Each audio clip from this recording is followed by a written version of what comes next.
Okay, so I will explain to you. My phone is a webcam. Yeah. That's all it is. My laptop is recording. So my phone is connected through a wire, and that's why the camera is good enough. Well, guys, welcome. It's the 9th of June. What? One more time. Okay, it's the 9th of June. I'm gathered here with my brother. He's an older brother. Some might not know that. Younger brother. Older brother. He's taller. And Taller. A little bit more muscular. He has more wisdom. Is this a contest? No, it's not a contest. It's just praising each other. Mm-hmm. What else do I like about you? He's got a nice laugh. He's got a really cute laugh. He could be an anime character. Anyway. Oh, you think? Yes, the I professor. think I'm a little bit too Dutch and white for that, but maybe. Yeah, well, anime characters, you know, they are based off of Asian people, but they don't look like Asian people. So your anime character would look a lot different, but you could be... An anime character could be based off of you. Still, though, something about the Dutch smile. But anyways, yes, you're right. A lot of diversity. Well, okay. So we are both at a point of transition, one might say. I will explain for my own life. You can explain for yours. Mm-hmm. I'm at the end of a bachelor's, Egyptology, and I'm handing in my thesis next week. And I'm getting married in 2 weeks. So a lot of things happening. I had to decide on whether or not I do a master's and which master's I would do. Mm-hmm. I'm deciding to take a year off of university to work on my own projects and to work in general. And then next year I'm thinking what I want to do after that. Maybe interested in psychology and doing a pre-master's. Mm. But yeah, so that's where I'm at. I'm at a point of transition. A lot of things are happening in a short amount of time. And then you're married for the rest of your life. And university is just... might be done, maybe not. And you just came off of... well, you can tell the people watching. Yeah, well, first of all, I'm interested in the psychology thing. Like, that part of the story. Oh, you don't know about it? Yeah, it popped up. We can get into that. I'd like that. Yeah, so I am also in a transitional phase. So I'm also getting married, but it's just going to take a bit longer. Like, we have a wedding planned at a later moment than you two did.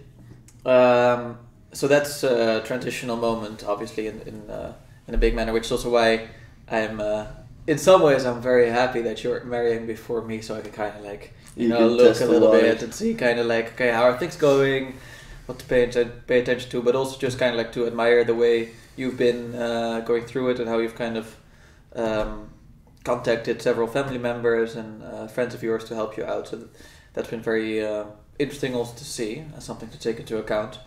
So that's like, I would say the marriage for me is one, but it's not happening at the moment.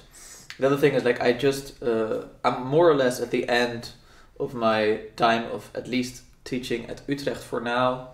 There is a possibility that I will return to that in, let's say, 7 months. And by the way, like, I'm still employed until September, so it's still some time that I'm there. But I did teach my last class last Friday, my last official class. How was that? Yeah, I mean, it was one of those classes where, in terms of content, because it was the last class of the course as well, we had to reflect on the course, and I mean, diversity is a big theme, but it's not the biggest theme. Like, the biggest theme is just getting the course content right. So if they want to bring up diversity, and I would say in philosophy, I think it makes even more sense than in other disciplines, because in philosophy, like, you mostly study Western philosophy, and if you mostly study Western philosophy, you study those who are considered to be philosophers. And obviously, I mean, there's something weird to say about the fact that someone like Plato or Aristotle or Socrates was white, because they were ancient Greek. Yeah. So I'm not sure if they were white, like they were Athenians and that, or Aristotle wasn't, I guess, but yeah, that was what was important about it, and not so much the race. But nonetheless, I do understand that, like, okay, these are mostly just male philosophers. So we had like a discussion, because on the last class we discussed post-colonial thinker Frantz Fanon, and then also Simone de Beauvoir, and both of it, like Simone de Beauvoir talks about gender, and Frans Fanon talks about race. So for us, I know I'm going on a bit of a tangent here, but that was kind of like interesting because like then whenever we bring in, let's say, individuals who make both the content a little bit more diverse and the personalities involved in it, there is still something that feels a little bit off about, oh, okay, now we're, learning about an incredibly interesting woman, and she's going to talk about woman stuff. Or now we're going to learn about an incredibly interesting black man. He's going to talk about the issues that, well, mostly black men, to be honestly, but black people in general have faced. Not saying that black women, I'm just saying Frans Fanon mostly talks about black men. That's kind of my point. I understand. Definitely not saying that they were more oppressed than black women. And so it was mostly about that, and then we were reflected on that, which is always, I think, a bit bittersweet because you can never fully please everyone, so it's always like a little bit annoying, but it also helps to reflect, and it's always interesting when it gets the discussion going a little bit. So as a last class, I also wouldn't have minded to talk about Plato or Nietzsche, as a last class, but I understand that this happened the way it did, and it was really nice. I already mentioned they were really grateful to me afterwards. So that's kind of like the transition there, even though I'm also still grading, and on the coming Friday I have a matching event. So that's more or less the summary there, and I'm applying to different jobs now, and the transition for me is mostly the same, kind of the same, but then not as a student, but as someone who works in academia. It's do you want to stay there in that world? Is that where my strengths are? Because in some ways it's confirmed to me that there are strengths of mine there in terms of teaching, but I could teach in multiple domains, and so I'm really not sure yet. And it's also and obviously I have my reservations about academia every now and then, asking myself if it's really the most, I should say it, just the most, I'm not sure, convenient or optimal maybe means to go about some of these things that I like to teach and research.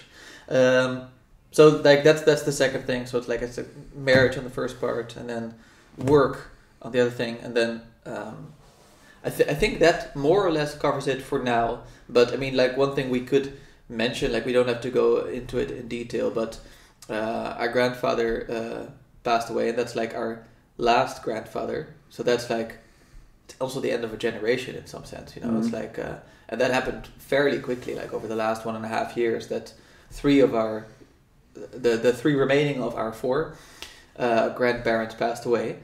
So that also is okay, so it's not just that, you're getting married, I'm getting married, but it's also okay, now the next step is okay, I guess at some point some of us will maybe not have children, and then that will be hopefully a new generation, so that's also very fascinating. And then obviously there are small things, I told you, I got a gym membership, I like running, but I just went for a run and it was amazing, but I got a gym membership. So you have always small types of transitions, but and I bake bread now, as you know.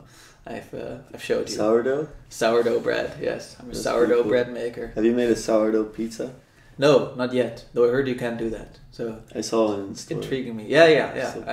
I've bought those before.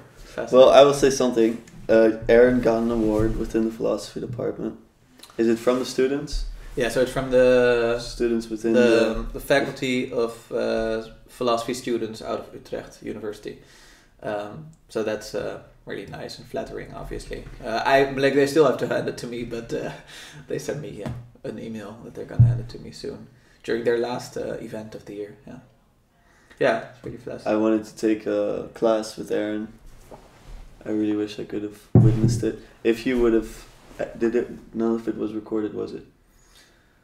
I don't think any of it was. No. She gets your awakening from the meaning crisis, Aron. Yeah. Aron version. Yeah, I don't know. I'm really not. I think one thing that John did very well in that series was he was both laying out his perspective on the history of well, the West essentially, mostly, I guess, and then from a cognitive scientific interest, but also like he was actively contributing to it, right? Because he's doing active research in it, and Yeah. I'm not sure if I can say of myself that I'm doing that, but yeah, I mean, like obviously, like if I told you like I'm gonna be doing a public talk soon on more or less like a genealogical account of beauty. So far with the title like "Beauty is Dead and We Have Killed It." So I'm gonna also lay out a little story, but it's gonna be far more condensed, like which is also a blessing and a curse at the same time. Like I don't have 50 hours worth of material. Yeah. And tell me about you. Like tell me about psychology. I'm really curious. Like that because that was new, right? And everything. Yeah. Well, I was looking at masters. And I was thinking about doing Latin America studies because it's something I would be able to do. Like I did a minor in Latin America studies, so I could slide in there, and I have my Spanish that I'm pretty good at, and then I learned Portuguese, which I'm pretty confident in, especially Latin American, so Brazilian Portuguese. But I looked at the curriculum and it just didn't seem to. It didn't seem to be something that resonates with me because it was either like public policy or you do a literature review thing, but I've done one of those classes and it's mostly lamenting white guilt, to say it very bluntly, but it's really the sentiment that I felt. It's very much a criticizing envivironment. Hermeneutics of suspicion. Kind of. It really feels like that, like every class. And I hadn't really experienced that. Like, I was afraid of going to university. Remember, before I even signed up, I told you that I was really thinking of not going, and you eventually convinced me to do so. Can I say one funny thing about that is like, just for the viewers, might also be interesting. So obviously, like we are based here in the Netherlands, and I remember like you got really into podcasts, and like there's all these really good arguments, I think, for many people why you should really ask yourself, like, should you send your kids to university? Should you want to go to university yourself? Like, you could take online courses, and they point to like the student debt in the States. And I remember like when I told you like, that university in the Netherlands, like it costs like maybe, I don't know, a couple €1,000 a year. Yeah. Like it's far less compared to like in total like 100,000, which is like my tuition for my first year was €500 because of the. How's that possible? They did a COVID reduction. Oh, so the really? first year is officially €1,000, and they did a COVID reduction of €500, and then you had the second and third is like 2,000. Yeah. So basically, and I remember like when you heard that, you were like, oh, because you were thinking like, why would I get myself into the student debt? Yeah. Like if I'm not so passionate, but the student debt is not that crazy in the Netherlands, fortunately, compared to the US. Yeah. Yeah, and the UK as well. It's crazy. Yeah. Exactly, that's true. So that weighed in on the arguments, and then because I ended up studying Egyptology, it's such a apolitical course that it was very hard to sneak in any of the, DIY stuff. The second year, I did have to write a paper that was related to colonialism, but that was as bad as it got, and it was fine. I did it about fiat money. Oh yeah. I did it about the first fiat money in Egypt was the Roman Empire. That was fun because that was something that I genuinely care about. Yeah. So yeah, but psychology I came on my radar because I was just looking at what masters are even out there. Not that I could do them, but to see with extra work what I would be able to do. And psychology seems like it's a nice combination of ideas and people. And it's always pulled me. I was interested before in neuroscience, but now much less so. You see the book there, Behave.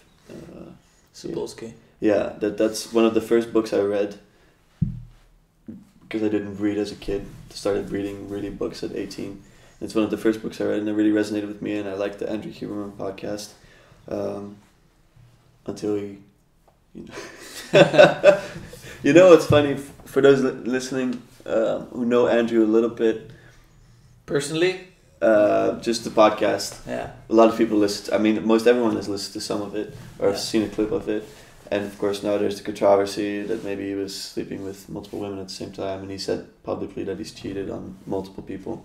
And even before that happened, I stopped listening to it. I just sensed something changing in him, and I don't know. Was that true? Like, was it that you sensed something changing in him? No, or in his sense content.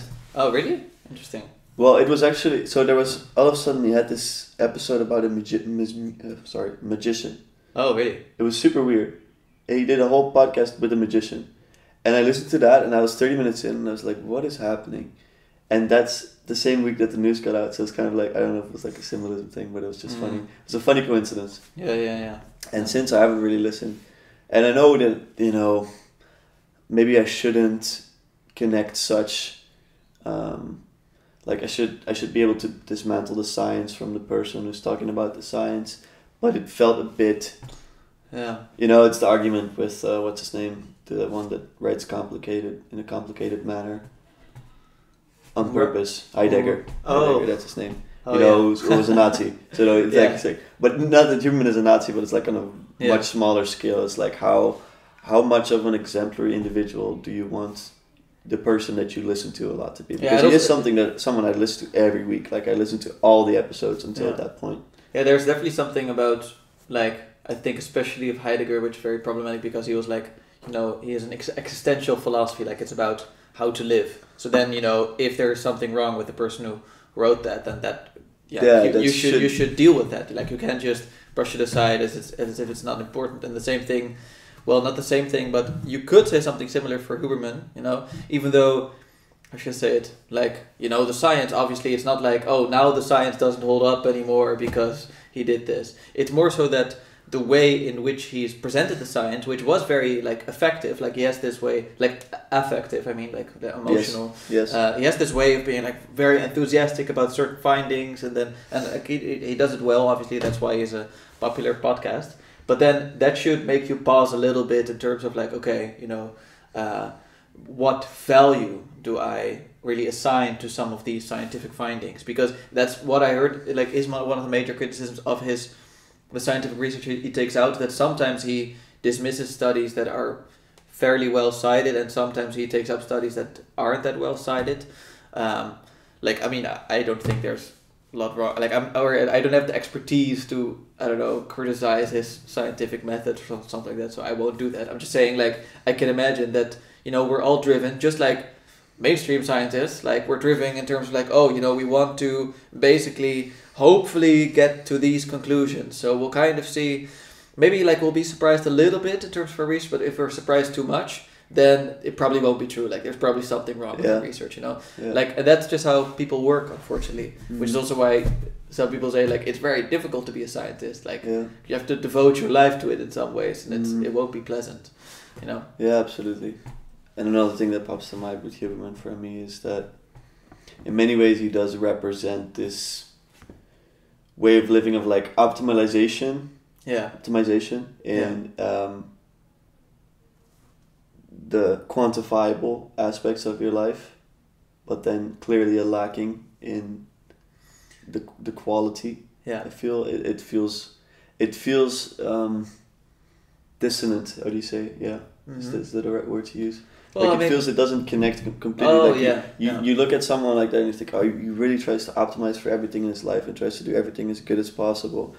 And it just felt, I think it's my own fault that I kind of, in my mind, I put him on too high of a spot. But it felt like almost a betrayal of like, well, I think you were right away looking for the word discrepancy. But discrepancy. Yeah. If he's anything but like an outstanding individual, and I think Peterson really set that standard.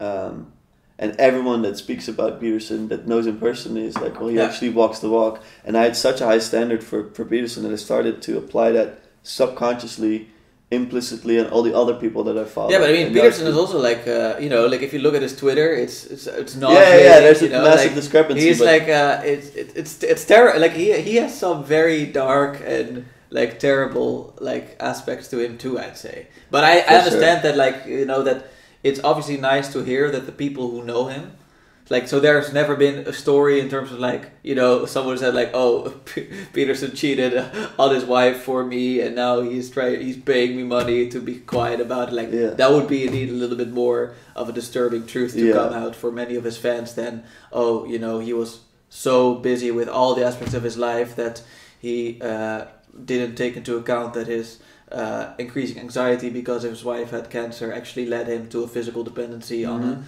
a drug of some sort. Like, I think people can be like, okay, yeah, that's, you should have paid more attention there, but it's not like, how could you, you know, like, it's not that. And some people had that response a little bit with Huberman. Yeah, so, for sure. Yeah. But I think it's in line with what we said before. I don't think it's good to idolize these people, and I think a lot of us did. And I've seen it happening more now, where, you know, you find even something wrong with someone that you look up to, and it just breaks. Yeah. Like, you lose full faith in the individual, and it's also not really fair to them, because people are by nature sinful. So yeah. I mean, like, and that's really it is one of the reasons why I've become interested in religion again, like to have like some kind of ultimate purpose, an ultimate concern, like that's like the Tillich description that Vervaeke often refers to something outside of humanity that nonetheless has everything to do with humanity, you know, but not in a narcissistic way, but just more because it's also making demands out of us. It's not like they're only to please us, it's asking us to become better people, like integrated into the world. And I don't know, one of the reasons why I find that fascinating is precisely because it seems to solve this issue a little bit of like, okay, don't hold a person on too high a pedestal, because in some sense you know that we're all flawed, but that's okay, because, you know, we're all trying to nonetheless also acknowledge the ideal, and the ideal is not exemplified in a person, and to the extent that it is, you know, it was a divine person in Christianity, it was the Buddha in Buddhism, you know, just to name a few examples. Obviously, like, there are more, but yeah, so like, and that's kind of all right. Like, it doesn't seem like someone surpassed Socrates and the mysticism that is around him in terms of the person he was after him, not in the Greek philosophical tradition, if you know what I mean. Like, he really had his own thing, and that's why he didn't write things down. So like, I don't know of anyone since then who made a similar impact that also didn't write things down, you know what I mean? Yeah. It's kind of like, so, and I think the same could obviously be said for Christ in the Christian tradition, and the Buddha in the Buddhist tradition, you know? So if that's the case, then it's like, okay, so it's like extremely rare. Like, you would be extremely lucky to even live in the same century or the same millennium even as one of these individuals. So maybe in your own life, the chances aren't so great. Exactly. It's like you'd really have to be very sure, you know, that would be. And even then, like, obviously even those people were human, so it's like, and that's kind of like something we forget. Like, if you look at the lives of these individuals, so like, if we look at people who came close, like, you could think of like the Gandhi or Martin Luther King, you know, like, these were just amazing individuals. And at the same time, like, they had such major flaws, like in some of their personal relationships and in some of the things they said too. But it's like, you know, so, but nonetheless, like, they moved history forward in such a way that I think rarely, like who would say that, you know, like, they were like, what do you call it, like to a net negative consequence. Yes. Like, I mean, obviously, like, if you were a KKK member, like, then you might say like that Martin Luther King was led to a net negative, but generally speaking, like, pretty much everyone agrees, like, it was a net positive what they did, you know. And I don't want to be utilitarian, because I think there's something, like, I'm communicating it that way because I know that will appeal to many people, but for me it's really the lives they lived in which they exemplified it too, in which they were also flawed. And that's not to say, so, you know, they were great in that too. Like, no, precisely trying to say, like, they weren't, but it doesn't preclude them from being great in many other things. And he could be that, but yeah, I mean, take it with a grain of salt, for sure, you know. Yeah. What do you think?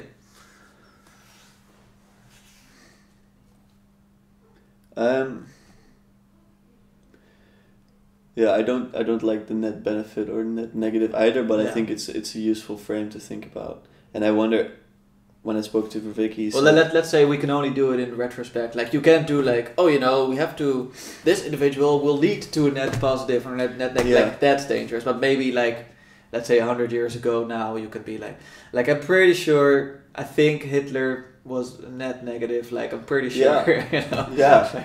But it's interesting that you name him, because similar with Genghis Khan, yeah. who he was a very similar story as Hitler, really, and in the numbers that he killed, that he's responsible for killing, and people are speaking about him positively, at least that he's, for example, responsible for a lot of good, and I think like industrialization and roads, whatever, I don't know, but like this is an argument that was made on a podcast that I listened to about Genghis Khan, and that same person was like, well, don't be surprised if in 700 years people speak about Hitler in the same way. Like, at the time, even though he did all the terrible stuff, he like furthered along the technological advancement so much, because we know in times of war these things happen really quickly. But I see what you mean, but at the same time, like, he was like a great warrior who won like a lot. I'm not trying to say he was great in terms of he was a fantastic person. I'm talking about Genghis Khan now. I think the difference is in this, like, really where I like the work of René Girard so much. Like, if he talks about Hitler, he's like, okay, it won't be the same as us looking back on, the ancients, or indeed someone like Genghis Khan, because Hitler is already so much in a Christian world. Even if the world in which Hitler operated was secularizing, it was still so ingrained in Christian ethics that it's like that the moment it flips, the moment like there's like, he starts losing, it's like, because like he is evil, and because like, because we have a concern for the victims, but he is actually, killing the victims. And it's like, so we have this Christian narrative where it's like, that wasn't so much the case with Genghis Khan. Like, it's not like he was already working in that world where that concern for the victims was so big as it was in a Christian environment. Yeah. So that's just kind of like one response to what that person said. It's like, okay, it's not so simple that 700 years from now we'll look at Hitler as a great person, because it is a different environment in which he operated. Yeah. But then that depends on maybe the future of Christianity and Western civilization. So the Mongolians are crazy though. Yeah. Crazy. I heard that they it was a fascination of mine when I was younger. The Mongolians as well? Yeah, I had a little spreekbeurt on presentation on Genghis Khan in primary school. It's super, super fascinating. And also the way they looked at religion, from my understanding, is that they weren't sure. So they like did a lot of different types of rituals to like try to get into the favor of whichever one would answer. And like I heard that they let their clothes rot off their body in fear of the water gods or something like that. Oh really? Okay, that's fascinating. I was always surprised, or like when I like there's this one movie, I think it's called Mongol, like it's about Genghis Khan. Like I watched that one, I was fascinated by it. And I remember like also showing one scene when I had my little presentation about it in primary school, and I don't know like why I was so fascinated by this as like a 10-year-old, but it was like the scene just shows, and I think that's more or less historically accurate, that like they would send out their cavalry, like so like those on horses, but only like I don't know 10 or 20 of them, and they would like they would walk in front of all the armies and they would go into the opposite army. So the opposite army would be like, oh, okay, they're attacking, so it's time to go. So like then they start attacking, but then all of a sudden like the horse, what they just do is they just turn back. Yeah. And then all of a sudden there's like just like so like what do you call it, like a rain of arrows coming their way and killing all of them, including the horses, like and the people on the horses. So it's like, and that was like obviously very effective. But that's just to show like I think the reason why I was like whoa, those soldiers just sacrificed themselves, and that was part of the plan. Like they knew that if they were going to do that they were going to get killed, but it was obviously extremely effective, like because how do you convince people to do that, or do you force them? Well, I mean, like I think it's a great honor for many people. Like I mean, like obviously we've had Vikings into Valhalla, and now you have obviously Islamic extremists specifically also like have so like it's we have examples of that in other cultures too. So I can imagine something like that also going on. The military, like the strategy seems to be so like it's so remarkable because from what I understand, they did not have necessarily superior numbers or you know like it's crazy, and I like even the bows and the accuracy you must have. I even heard similar things about like in Roman times that used these like slingshots, like these little stones, like I think they were throwing stones, and they would be accurate from I don't know like 50 or 100 meters straight to the head because you practice from like age 2.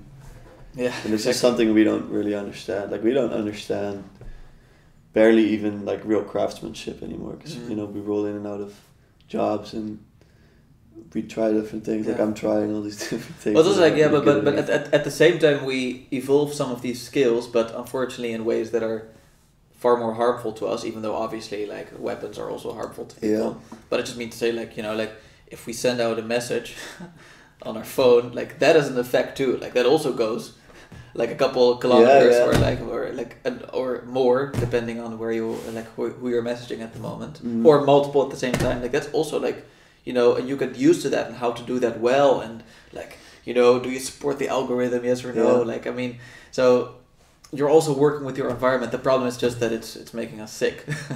But that's we are getting good at it. What do you think of space travel? How does it fit in general? No, but I've been thinking about like people's ideas of becoming interplanetary species and going to Mars and going to the moon and I don't know, how do you integrate that into your or even a religious worldview? Like how do you think about the Tower of Babel kind of thing? I don't know what it is because for someone that I respect, Eric Weinstein, he's seriously in favor of becoming this interplanetary species, and he thinks we have to. Are these even things that you worry about, or are you more focused on what is here now? And I'm mostly focused on what is here and now, and that's not because I don't think those problems are serious. I think they're real for people who are competent enough to think about those matters and make active decisions in it. But if you ask me, like it's kind of like it's like that like a similar answer that I've heard, like in terms of concerns of artificial intelligence. You know, it's like okay, and you already see that, right? Like they actually imitate some terrible aspects of humanity. So it's like if we as humans, that's more or less also John Vervaeke's project, right? Like if we improve ourselves, like in the deepest manner, like psychologically, spiritually, ethically, and all that, you know, then that will hopefully reflect positively on the beings we're creating. You know? Even though there's always a risk. That's more or less like I think D.C. Shinter has spoken about this, like poiesis, like that if you make something, it can never be the same as, for instance, participating already in an existing structure, like giving birth to something. But putting that aside, because like now we're going like very straight into strange tangents. I would say like the same thing in terms of space travel. Like obviously, like it seems like it's very much prone to corruption and bad incentive. So if you want to do that, it's like, okay, the only thing I can do is like I'm competent in like speaking a little bit about philosophy, so I'm gonna try to increase that or like use that as my way of hopefully contributing to a world that is a little bit more aware and a little bit more trying to aim upwards, you know, in that sense. But that's not to say like I obviously do care about it. Like for instance, also with the AI thing, like when I saw the new, I'm not sure if you've seen them, but the new ChatGPT commercials. Like, have you seen they have commercials for? Like they have demos, so demonstrations like of the new usages of the app. I don't know what it is, like the platform. And like when I saw that, I was like, okay, like this is gonna lead to like obviously many jobs being overtaken by AI very soon. You know. Oh well, mostly customer service. Like that's the most important thing. But certain other things like tutoring can also be taken over, translating, like all those matters. Because like they now like have an active intonation, so they can just call for you. So it's like, so if you call someone, if you would now call an AI, it wouldn't be like, hello, welcome to the menu. We're like, hello, how can I help you? And we're like, oh, okay, please help me do this. Ah, fantastic. Of course I'll do that for you. So like it sounds very natural. Yeah. So that you wouldn't even notice anymore really if you were talking to an AI or not on the phone. Yeah, so the difference is so small that you can foresee a lot of Yeah, and especially in customers, like that's kind of like why I was saying that, sorry, I don't want to... Okay. But anyways, this is what I was discussing with some friends of mine, like the... One positive consequence of this might be that it will further emphasize, to the extent that that's even possible, the positive aspects of humanity. Because if I call customer service, I don't hear the positive aspects of humanity. Even though, like, I'm not saying, like, I'm obviously very appreciative of the work they put in, but very often you get someone like, yes sir, can I help you? Okay, yes, okay, then maybe you should do this first. Like, it's like, and I really understand, like, those people, like, the life's being sucked out of them working there. So in some ways, I kind of hope that it will show like, okay, that's the work that AI does, and real people can hopefully focus on this. But then, yeah, I do know that on the short term, it will lead to a loss of a lot of jobs, and we'll need to think about some ways to deal with that. Like, I'm not sure if universal basic income is something we can work around, or if it will. Yeah, so I understand all the concerns. But anyways, well, it's so interesting, man. I think one of the things. Yes, sorry. Just one last thing. I just want to say. So you can see I do have concerns about these major topics, but I also know very little about it. Yeah. So that's why I try to focus on what I do know. So now I'm curious, like both with the interplanetary travel, but also what you were going to say about AI. Yeah. Okay. Well, I think space is just so interesting. Like, For sure. It just blows my mind, to be honest. Mm-hmm. And like aliens and stuff and those questions. I think that. Well, the more I've been like, Kurt also spends a lot of time on the UFO topic, or has spent a lot of time, and the more you go into it, less now, because pretty much every claim that is like, this is my dad over there. No, I'm not gonna say. Every claim that is like super promising ended up turning into like a nothing type of thing, and maybe there is some sort of evidence, but it's continually withheld and this and that. So it's kind of losing. For me, it's losing a spark that I thought was there, but then you can think about it more deeply, and like, what are aliens even, and how do we understand angels and demons? And exactly. It's like super. I would be satisfied by the answer that they would be psychic phenomena. I don't mean that in a, No, and it's not a reduction. In an appreciative sense. People think that it's a reductionist thing to say that something is not materially real. Yeah, exactly. And that is the biggest modern mistake that I completely fell into. It's like, oh yeah, but that. And it's based on the notion of like that we only have individual psyches, and that it's like, it's just hallucination that you have. It's like, so there's a problem with you, and as soon as you become normal again, you'll stop seeing these things. Like, no, these are patterns that multiple people are picking up on at the same time. There's so many. I'm so happy. Like, I got to understand this, because that for me, it sucked the magic out of reality. That way of thinking. Yeah. Yeah. But the downside to that is obviously that now, if the magic comes back into reality, which in some sense it's I understand why you use that metaphor. That also means that like the dark arts are into, like, they are back magic, and rolling. Like and that's a little bit scary. So it also means that you have to now sort of see like, okay, we're also just the playthings of demons. Principalities. Okay. I'm always like, exactly, like principalities. But I feel so. It's just funny things. Like recently, I heard. By the way, don't clip that out. Like these are speculations. I watched a TV show, one of my favorite TV shows from the past community, and then there's like a joke, and it's like, well, maybe I'm just demon possessed, and I listened to him saying, it's like, you are. Like, the person in the show was demon possessed. He was demon possessed. Mm-hmm. It's like. But it's just a joke. It's like, of course I'm not demon possessed, because there's no material beings that are like ruling over me. Yeah. But and like, just like, so I'm just thinking, like, obviously some people will be listening to this will be like, what the hell are they talking about? And are dinosaurs dragons? Yeah. What do you like? Okay. Yes. The answer is yes. Dinosaurs are dragons. That's the question. Like, because I've also heard the explanation, right? Like, that it's like they are dragons. But they're the combination. But people listen to this and it will take it in such a wrong way. It's like, yeah. That's just the funny thing about going deeper into like symbolism.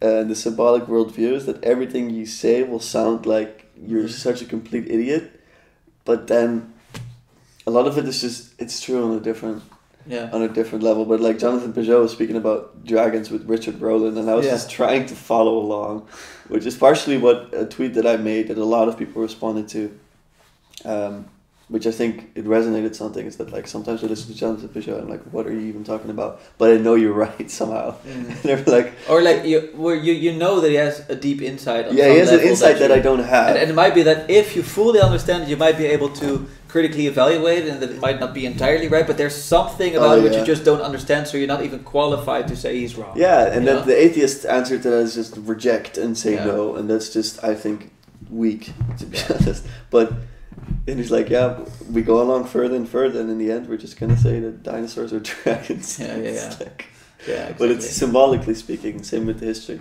Yeah. But and I would also say, like, you know, even so, if let's say like you're a secular Marxist type thinker, like then you're constantly talking about how people, you know, like in this environment they're driven by self-interest, and it's like, okay, it's fine if you don't want to call that a demon, you know, but it's like, but you're saying that all people, because of this system in which they're in, are driven by self-interest, you know, and therefore and you can also, and like literally like Marx talks about the fetishism around commodities, you know, like, so like he also used these categories, like there's like almost a seemingly magical process, and yes, he can like rationally sort of explain it, but just because you like can rationally explain some things of it doesn't mean you can rationally explain all of it. And that means in some sense that you better show some humility towards all those things that you don't understand. And that's why I don't mind people calling force they don't understand demonic, you know, because I'm like, okay, yeah, like obviously, like you don't, and even if sometimes you're like, this is how it works, then it's like, okay, so you've given a very like easy explanation, but don't exactly confuse the map for the territory. Yeah, right? I know, but that's why I understand the religious framework much better, or I respect it much more, because it doesn't pretend to understand. You know, it sees the unknown and says, I'm not sure, but this is the framework I'm going to use, and the framework allows for much more, whereas doing the opposite boxes it in, and it can actually take you by surprise when you describe a demon as a psychic phenomenon, because you won't take it as seriously. They'll be like, no, but it's not going to happen to me, or I have medication, or this or that. It's just, you got to take these things very seriously, because they have agency in some sense, I think. Yeah, like that's why a balanced worldview is so helpful, because you can kind of see, like, you know, people who are very superstitious, like, and I think Peugeot also talks about, like, some superstitions are actually incredibly helpful. You know, there's like, okay, so I'm not as good as this, but for instance, like, he used the example of, like, you know, if you're walking through a ladder, like that is like this, he's like, you're going through hierarchy as opposed to like climbing the hierarchy. For instance, like that's just one thing where he's always like, okay, you know, some people might think this is bullshit, but obviously, like, there must have been some psychological reason why it caught on, where people were like, oh yes, you shouldn't do that, you know. So like there must be some symbolism to it that is deeply intuitive to us that we don't understand. So I might be wrong, I'm just saying, like, that's one example that he used to say, like, okay, that's actually very useful, that people are like wary of it, because they'll train themselves intuitively without being aware of it, like, yes, that's not how you should approach this aspect of reality, and like, or you can do, like, you know, the knock on wood type stuff, you know, it's just like these things, like, oh, you just remember, like, okay, I shouldn't take this for granted, and that's just a superstition, because like it's not like when you knock on wood it literally won't happen, but it does help to focus your attention, like, shouldn't take this for granted, it could still go wrong. And people do that all the time. It's just like at some point, like some of these superstitions, they become demons of their own if they're like, you know, like, that's the danger. Yeah. Okay, but going back to space travel. Yes. Yeah, I don't know really what to think about it. I don't know if Earth is something that is inherently related to reality. Like, I don't know if that is a... That's a good question. I don't know if that's true. Yeah. And I mean, people talk about aliens, or they use the Drake equation, being like, well, we have this many things, so there must be this many planets that are hospitable to life, and this and that, but we haven't found anything, so maybe it is just that this place is, like, it aligns with the higher reality. And then it brings me to another question. Do you think that there's also a hierarchy to beings like humans and animals. Do you think that animals are above insects and insects are above plants, or how do you think about that? Because some, like I like the what is with Ahura Mazda and what is this religion called? Zoroastrianism. Oh yeah. They have a, from what I understand from the class that I took, a cosmology or an understanding of reality, that there's good and evil. Yeah, Manichaean. Yes. Well, is that part of a Manichaean worldview is part of the Zoroastrianism. Like it's kind of like almost a Gnostic understanding of reality in terms of good and evil. Yeah, because it's a separate individual, no? Yeah, exactly. There she is, finally. Zijn jullie nog bezig? Yes. Sorry, we moeten erover. Yeah, go ahead. It's fine. Go ahead. It's alright. Yeah, so go ahead. Yeah, ga je gang. It's fine. Okay, those are two incredibly complicated subject matters. But is Zoroastrianism distinct from Manichaeism? What would you say? No. I would say Manichaeanism. Yeah. Okay. Now I'm kind of confused, but I think it's Manichaeanism. It's that just means that it tends to understand reality in terms of a good-bad distinction, or good and evil distinction. Yes. Okay. And so Zoroastrianism is one example. Manichaean kind of religion. So yeah, but okay. Sorry, were you very finished or no, did you want ahead. to respond? Like I was thinking, towards the first thing, I'm obviously like I would be speculating because I don't know, and I'm really like it's not obvious to me. It does seem like the Tower of Babel thing seems real. That it's like okay, and like there's something about a combination of things happening at the same time. So like we are thinking in terms of one of the ways in which it is motivated is a zero-sum understanding of reality, right? It's like okay, in some manners, we have limited resources, so we need to go to a different planet, and that's like one of the things like many of these tech shows, like you never think in terms of a zero-sum understanding of reality, like. And I know that it sounds very strange because people will say like, well, then you will the resources and how will I understand. So I'm not saying that therefore we have no responsibility. I'm just saying like it's a common pattern that is like you have to have some trust that some of these things will come your way out of your control. And one way in which I already find that interesting, which is like also why it's a little bit like the end of the West and why people call it that way, is like it seems just people, like even before, what do you call it, like the population collapse or the population booming, like they just started having fewer children. It's like in the Netherlands and in other countries, like they have far fewer children, which is, by the way, going to be also a big problem because we have a increasingly graying population anyways. But the point is like that there are many reasons to think that actually we're going to have not so much what do you call it, like an overpopulation problem, but actually like that we're gonna need more people at some point. So I'm just saying like because I don't know that yet, I'm like I think it's way too far ahead to already speculate in terms of like okay we might need to move to another planet, because it might just be that at some point we'll get into a situation where it's like oh we thought of this like the entirely wrong way. And it's kind of like that moment where like even in your own individual lives where sometimes you're like I think I've tried everything but I just have to do something crazy, and then at some point something just comes around the corner and it's like, whoa, that was it. That was there all along, but it was not in my control exactly. Like I kind of have to accept that it came sort of like from elsewhere. Yeah.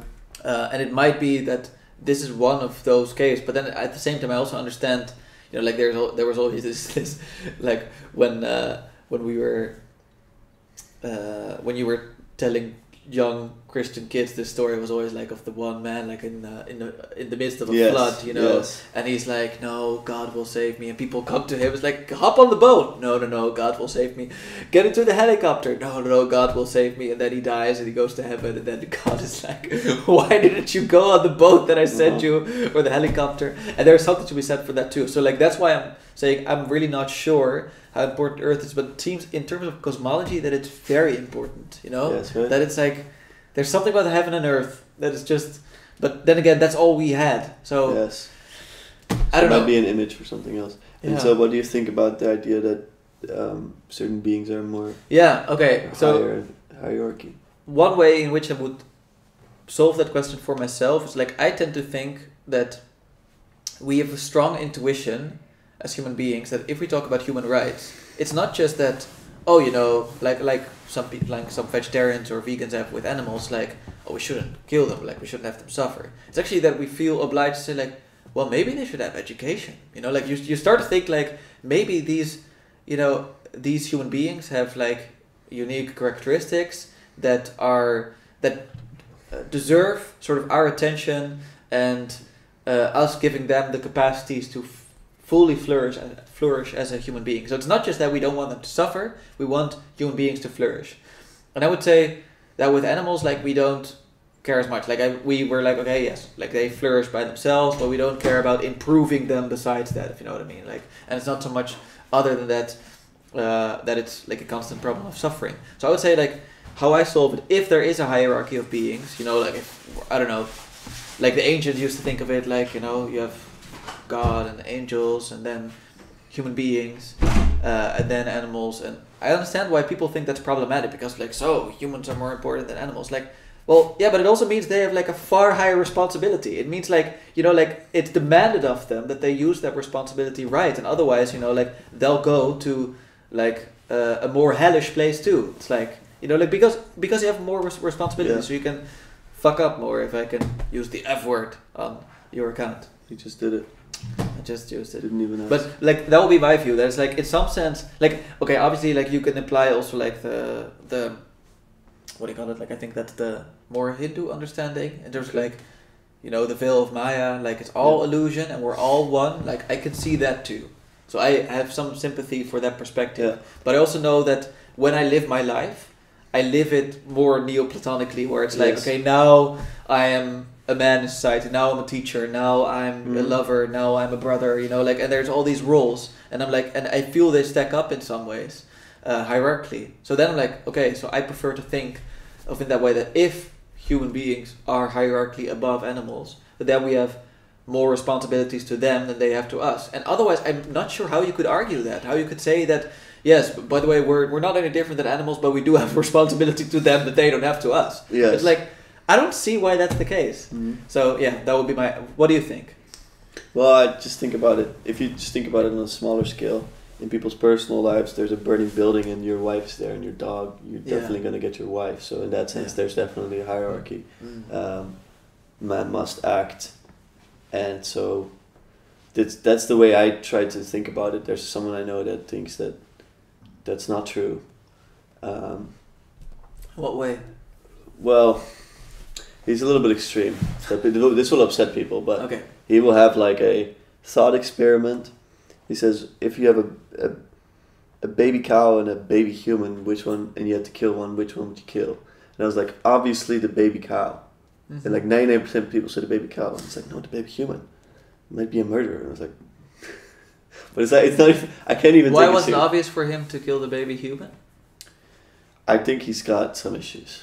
Yeah, because I was like, I'm just curious what the argument would be. Like, well, I don't know if he's like kind of joking about it. Would it be like overpopulation, human beings? But I don't know. Like the human could be a murderer and the cow is innocent or whatever. The cow is never going to hurt anyone, and the human might hurt a lot of people. What if it's Hitler? But the human could also be Martin Luther King. You know. Yes. Yeah. Well. So and I told him that I think human life is more valuable than. Like I make that value claim. I say it because I think it's true. I don't know if it's true, but for me myself, it is true, and I say that as someone who finds it difficult to. I don't think I would be able to kill an animal. Yeah, exactly. Unless it would be for survival, I would have a lot of struggle. When I look into the eyes of a cow, I really don't think I would be able to do it. Yeah, I don't like people who what do you call it? Like who take the conclusion from the idea, like okay, you know, in some sense maybe humans have ontological priority over other animals or something like that. Could be the case. That some people think like, oh, so therefore we can do factory farming and just do whatever you like, completely exploit the animals. Like, no, that's obviously not what is meant by that, you know. Like, but I understand why people are afraid of that consequence. So I want to be fair to that too. Yeah, and I think this individual is just. I think it's kind of a response against something, and then you speak about things more extremely to make a point. Mm-hmm. But yeah. Yeah. So Yeah, and again, I do have like lots of sympathy for just the fact that like, you know, all of these things like like meat is just in our grocery stores, and like we don't think about the whole it feels a process bit behind it. disconnected. Yeah, But I mean, in general, our food feels exactly, disconnected. goes Even for- the soy, and the whatever you're buying from. goes the for store. pretty much every product nowadays. But yes, you're right. Yeah. So you spoke about René Girard a little bit. I don't think I need to fully introduce him, but to just go roughly over him. He spoke about sacrifice a lot. That's my favorite thing about him, is him explaining sacrifice in a way that is really graspable, makes a lot of sense, and it allows you to see history completely differently. Yeah. Could you speak about that view quickly? Yeah, like I think the main view is extremely easy actually in some ways, or like easy to understand. Like. So like it's just like he has this perspective, and like that human beings, we tend to imitate each other. So our desires are mimetic. Like if I want something, it's probably because other people want something.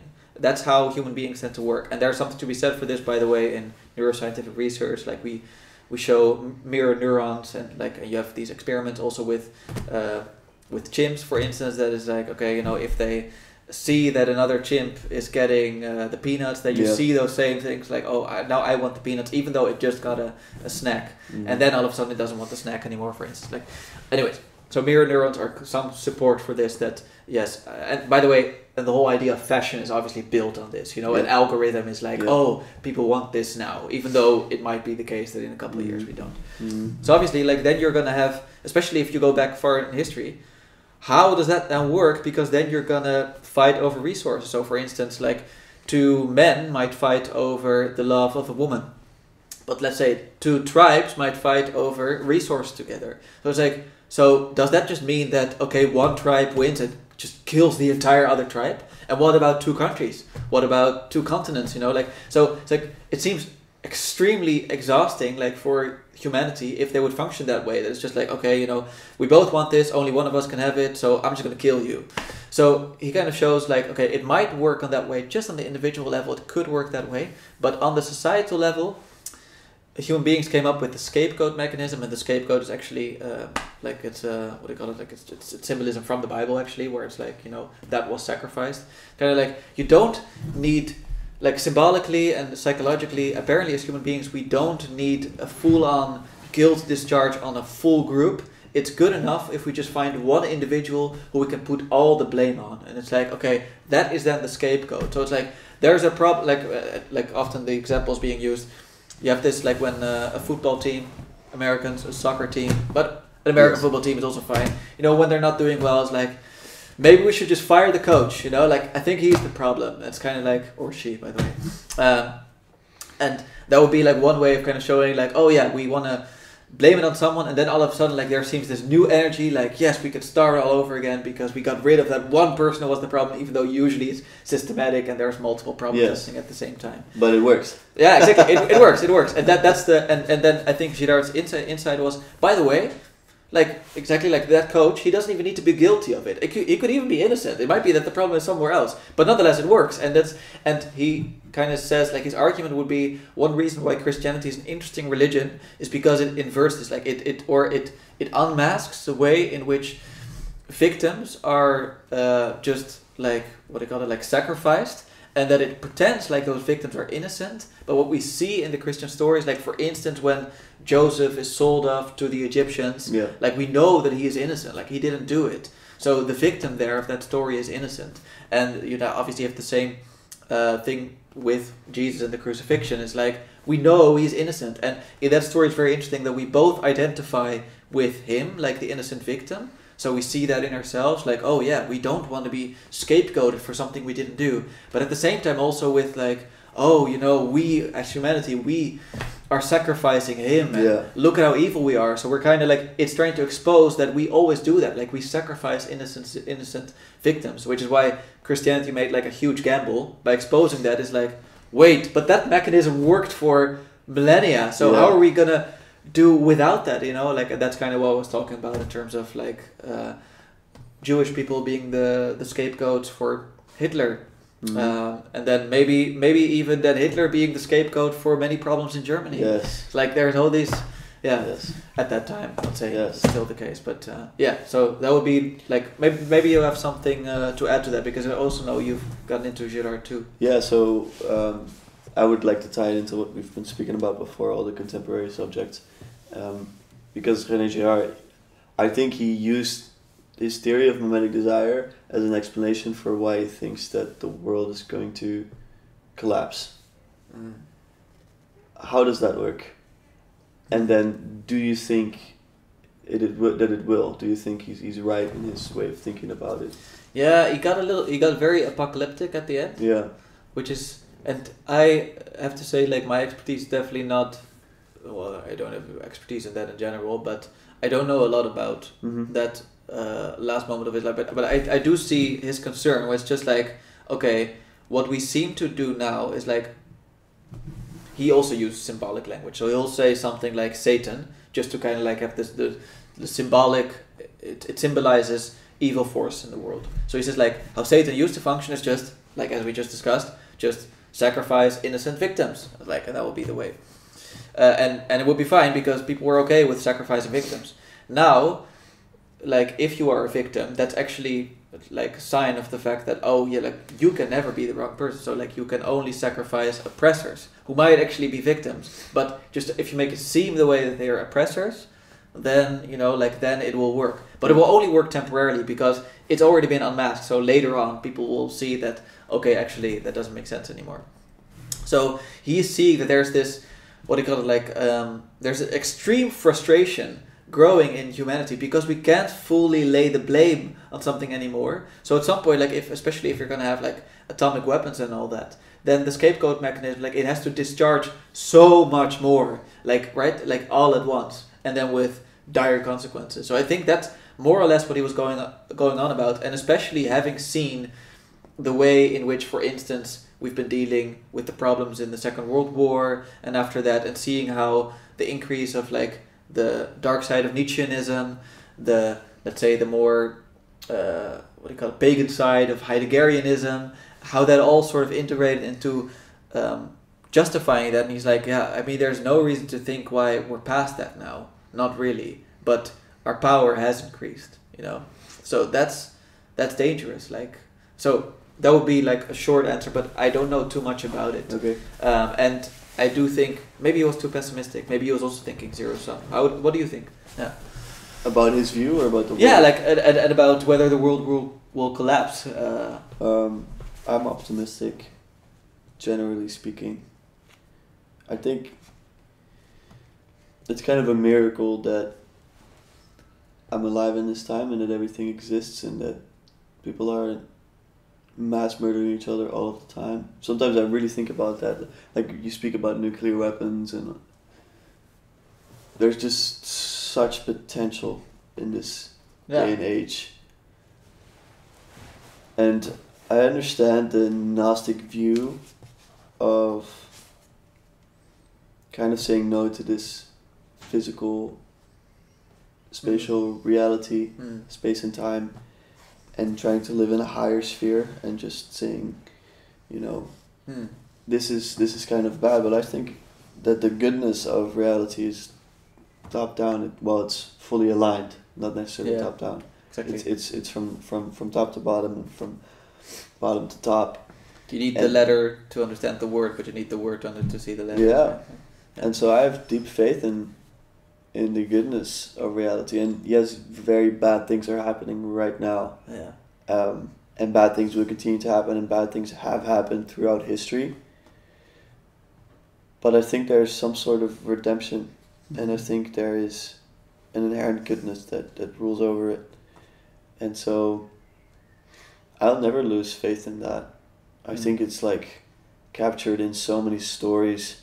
You know, you just need a small seed and you just need that little bit of potential, and it can completely flourish. And many people see that as naive, but I think it's true. Well, I mean, like, obviously we know it is true on a historical basis for many things that became popular, right? So like, so yes, you're right. Like, so you see, for instance, the Exodus story, right? That like all the the Jewish children or boys were killed, but one survived, and he then so that was really important. And then obviously Herod with Jesus, it's kind of the same, like all of the young boys, but then he survived, and so there's all these things happening, and what that it already shows it in the story, right? But that seems like idealistic. It's like, yeah, you could no, it doesn't work that way. But he did win. Like, this is something Peugeot always points out. Like, I mean, yeah, he got crucified, but look at the world. Like, do you see more Roman influence or Christian influence around you? I'm not saying there's not lots of Roman influence too, but there's, I think, more Christian influence in the world.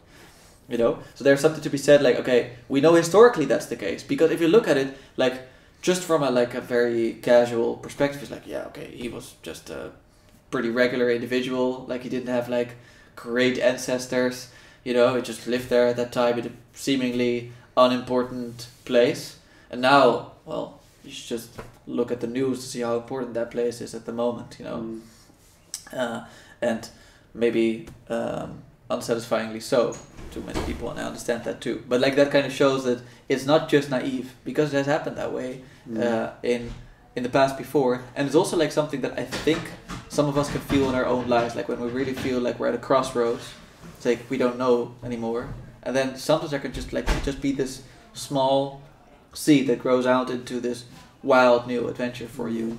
And so I think, because like you often speak about that you think and hope, believe that reality works practically in fractals, right? So that means that it should sort of scale up, and that you should see patterns maybe in outer space that you would see in human psychology and all that. So who knows, like, but I would say your optimism is not necessarily misplaced. And I also think it's healthy. It sounds weird, but like to say, like, it's stupid, like the understanding you either have to be optimistic or pessimistic or realistic. It's like, well, in some sense, if you are aware of all the ways in which reality is constantly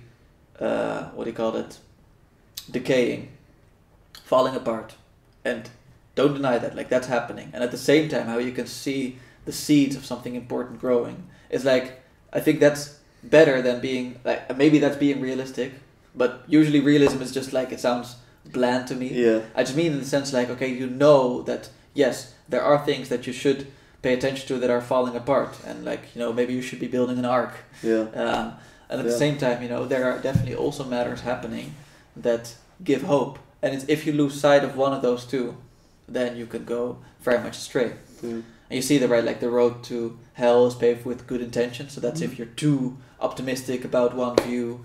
But then also, if you're just pessimistic, then you might become so pessimistic, then why would you still bother, and why would you still value life and value the lives of others even? That's the dark side. Yeah, I think it's being optimistic and realistic at the same time, and I like this idea of the arc of preparing. Like, I'm always trying to prepare for bad things happening, and at the same time I have such deep faith in it being good in the end. I think the goodness is just so much stronger. Like, I really think it's so true. And like, when I hear someone have a worldview that it's like, yeah, well, the world is ending and this and that, and or it's like they jump into hedonism or they jump into nihilism, I every time something strays from that goodness worldview, I just feel there's something wrong. Like, I really feel very deeply like, no, but that cannot be. It cannot be right. It's not just that I individually don't like the sound of it. It's like, it cannot be.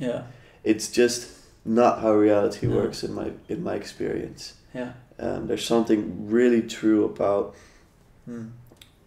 having faith, and I think it's on a smaller scale as well true that you just improve your reality if you can see the potential goodness of it, because once you see potential goodness, you get closer to goodness itself, and then you can manifest that in your own reality. And so it's very cheesy to say that, good things come to good people, or you can you can manifest your Yeah, reality, but it's really true. Yeah. Like it's really like. Yeah, I mean, like I do find the manifesting reality always a bit, because it seems like, yeah, like what they call it, like the Aleister Crowley, one of the occultist thinkers, said like, "Do what thou will shall be the whole of the laws." There's like, you know, your wants that should dictate reality. Yeah, but of course I don't mean it like. No, that. I know you don't. I'm just saying, like I think that's the dark side of the whole manifesting and reality. Yeah. So it's a really fine line to walk on to be optimistic. Yeah. But it's to be optimistic and to really ask for humility and wisdom in that search. But I think once you think you're gonna lose, you're losing. Yeah, and like I do want to give credit where credit is due, and that's why I like that framework of the hermeneutics of suspicion by Paul Ricoeur. First, like, you know, he calls it the hermeneutics of faith. I think Vervaeke calls it the hermeneutics of beauty, because it's a different orientation towards the appearances. You know, it's like, do the appearances deceive us? Like the way that life appears to us, like, oh, you know, actually it's all messed up. Mm-hmm. And that will be like the more nihilistic view. Or do the appearances kind of point us towards something higher, to some bigger truth? And that's like usually, obviously, if you see a beautiful piece of art, that is only appearance. Like it's not real. Yeah. But it's fine because it reflects a deeper reality that is very beautiful. So it's like, so beauty itself has this way of connecting to the true and the good. And that's why I want to give credit where credit is due. Is like, sometimes the nihilist or the pessimist, like, they're just telling us like, don't worship false idols. It's like, you know, like these appearances, like, they might actually not be as good as you think they are. Yes. But it's like, but if you indeed take it to an extreme, then all of a sudden, like, that's why it constantly needs to be balanced, like the hermeneutics of suspicion and the hermeneutics of faith or of beauty. It's like, and then that's like Paul Ricoeur, he literally describes it that way, like, we should stop worshipping idols and we should see where are the icons, right? Like, let's see, okay, the idols are not to be worshipped, but where are the icons? And therefore you need a hermeneutics of faith besides a hermeneutics of suspicion. And that's, by the way, just in general, like, even the hermeneutics of suspicion itself, that's like, I think Vervaeke always points to Merleau-Ponty, like he says, like, if you think you are deceived in some ways, that is only because in the past, at some point, you felt like this was real and this is deception. So you can only talk of, like, it's a comparative statement. Yes. Like he always says, like, you know, it's just like, exactly, like everything is tall, like it doesn't make sense. So everything is deceptive, everything is illusion, doesn't make sense. So it's like, even in that worldview, you could see that seed that we're talking about. Yeah. That seed that will actually lead to truth, because it's like, okay, the only reason you're seeing illusion everywhere or pessimism everywhere or nihilism everywhere is because somewhere you feel that nihilism compared to a deep truth you're sensing, but you might not acknowledge it, you know. Yeah. Okay, man, we're coming to the end. Yeah. I think we should wrap it up. Yeah, sounds good. So this is. So is this why you want to study psychology? To peer into. Because we started with Sapolsky and then we went to Huberman and then we went to. Oh no! I think it's just what I'm interested in. Yeah. It's just that it's something I cannot control. But I find you very interesting. I find the ideas you talk about very interesting. Yeah. And so likewise. We continue that. I wish you a really good transition period. You too, man. May it be fruitful. See you on the other side. See you on the other side. See where it leads. But I think through all of it, I don't pray anymore for particulars. But I really like, and I have no idea who caught me onto this, but praying for humility and praying for the right stance toward whatever is happening to you. And that has been by far more helpful to me.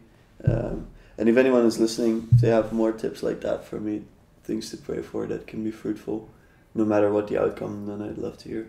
Yeah. But I pray we both stay on the right track. I would also say sometimes silence, but you do that during meditation. Yeah. But it's like, you know, whatever God is like, sometimes it seems very reasonable to say that probably whatever God is doesn't conform to how you would box God in. Yeah. Sometimes it's also be like, okay, I'm gonna shut up for a while. Yeah. And just speak, and we might not hear anything. That's what I love. That's fine, because it nonetheless trains you. Yeah. You know, to be aware of the fact, like, oh yeah, it shouldn't just be. Yeah, it's like the breaking of the frame. Yeah, like Meister Eckhart has this famous saying of like, I always pray to God to rid me of God, which sounds like sounds satanic almost, but like obviously he means it in this way, like I make idols of God. Yeah. It's like the mystics. Yeah. All the mystics should be burnt because anyone can misinterpret. Yeah, exactly. Like they can all be misinterpreted as Satanists, Yeah. It's kind of like it's very interesting. That's good. Yeah, man, silence is a very good advice actually. Yeah. And I've had this even in this year again, that I've had to break my view of what Christianity is, for example. And it's like, oh wait, I made another one. I made another Christianity that's not Christianity, or I made another God that's not God. And so that's good. Thank you. We're gonna have some dinner now. We didn't do any of the cooking, so let's do that. Yeah. We should help out. Yeah, we should help. Do some dishes, but first eat some food. Eat some food. Thank you, sir. That's good. All right. Last word. No, last word is goodbye. Goodbye.